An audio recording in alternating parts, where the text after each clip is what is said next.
Ma'am of course ತುಂಬ miss ಮಾಡ್ಕೋತಾ ಇದ್ದೀನಿ. ಆ್ಯಂಡ್ ನಾವು ತುಂಬ ಟೈಮ್ ಸ್ಪೆಂಡ್ ಮಾಡ್ತಾ ಇದ್ವಿ ಒಟ್ಟಿಗೆ. ಅಂದರೆ ಇದು ಎಲ್ಲರಿಗೂ ಗೊತ್ತು, ಲೈವ್ ನೋಡಿದವ್ರಿಗೂ ಗೊತ್ತು ನಾವು ಎಷ್ಟು ಟೈಮ್ ಸ್ಪೆಂಡ್ ಮಾಡ್ತಾ ಇದ್ವಿ.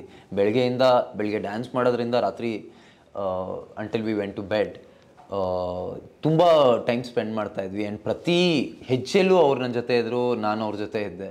ಸೊ ಒಂದು ಬಾಂಡ್ ಅಫ್ಕೋರ್ಸ್ ಕ್ರಿಯೇಟ್ ಆಗಿದೆ. ಆ್ಯಂಡ್ ಅವರ ಮಿಸ್ ಮಾಡ್ಕೊಳ್ಳೋದ್ರಲ್ಲೂ ನಾನು ನೋಡ್ತಾ ಇರ್ತೀನಿ ಲೈವಲ್ಲಿ.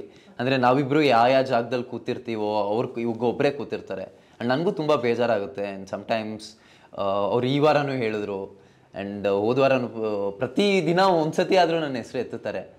ಸೊ ನಾನು ತುಂಬ ಮಿಸ್ ಮಾಡ್ಕೋತಾ ಇದ್ದೀನಿ. But that's the game. ಆಮೇಲೆ ಅವ್ರು ಆಡ್ತಾ ಇದ್ದಾರೆ, ಗೇಮ್ ಚೆನ್ನಾಗಿ ಆಡ್ತಾ ಇದ್ದಾರೆ. ಅವ್ರನ್ನ ಎಷ್ಟು ದಿನ ಇಟ್ಕೋತಾರೋ. ಆ್ಯಂಡ್ ಬಿಗ್ ಬಾಸ್ ಗೇಮಲ್ಲಿ ಅವ್ರು ಅಷ್ಟು ದಿನ ಚೆನ್ನಾಗಿ ಆಡಿ ಬರಲಿ, ನನಗೋಸ್ಕರ ಬೇಗ ಬರಬೇಕಂತಲ್ಲ. ಆಮೇಲೆ ಅವ್ರು ಬೇಗ ಬರೋರು ಅಲ್ಲ, ಸ್ನೇಹಿತ ಹೊರಗಡೆ ಇದ್ದಾನೆ ನಾನು ಬೇಗ ಹೋಗೋಣ ಅನ್ನೋ ಇದಲ್ಲ.